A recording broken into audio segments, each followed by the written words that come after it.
Iran কথা রাখলো, আমেরিকার বিমান হামলার জবাবে তাদের সামরিক ঘাঁটি লক্ষ্য করে হামলা চালালো আয়াতুল্লাহ খামেনির বাহিনী।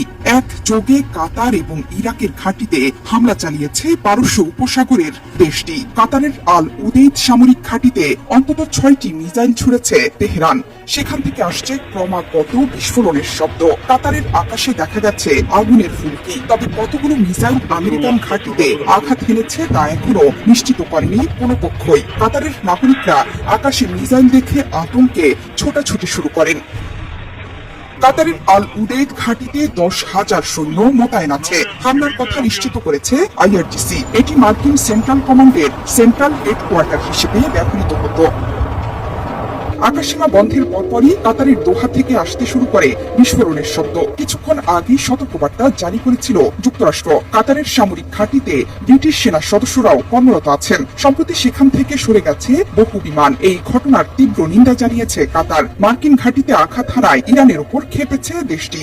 এই হামলার জবাব দেওয়ার হুঁশিয়ারি উচ্চারণ করেছে দেশটি। এর আগে কাতারে অবস্থানরত মার্কিন নাগরিকদের নিরাপদ আশ্রয়ে থাকতে সতর্কবার্তা দেয় দোহার মার্কিন দূতাবাস। হামলার আশঙ্কায় কাতারের আকাশসীমা বন্ধের পরেই ইরাকের আইন আল আসাদ ঘাঁটিতে ক্ষেপণাস্ত্র হামলা চালায় ইরান। ইরাকের পশ্চিমাঞ্চলীয় আনবার প্রদেশে অবস্থিত আইন আল আসাদ ঘাঁটিটি যুক্তরাষ্ট্রের একটি গুরুত্বপূর্ণ সামরিক ঘাঁটি। এখান থেকে ইরাকি বাহিনী ও ন্যাটোর বিভিন্ন অভিযানে সহায়তা দেয় মার্কিন সেনারা।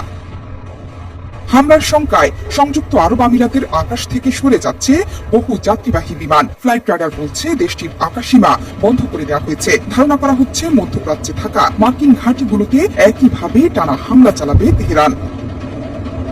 হামলার কিছুক্ষণ আগেই টুইটারে বার্তা দিয়েছেন ইরানের প্রেসিডেন্ট মাসুদ পেজেশকিয়ান। তিনি লিখেছেন, ইরান কখনোই যুদ্ধ চায় না, কিন্তু যে কোনো আগ্রাসনের জবাব দিয়েই ছাড়বে তেহরান। রোববার সকালে ইরানের 3টি পরমাণু কেন্দ্রে আঘাত হানে আমেরিকা। এর মধ্যে আছে নাতাঞ্জ, ফোর্দো এবং ইস্পাহান।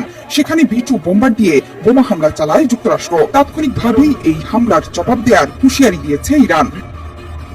জোহরা চৌধুরী সেতু,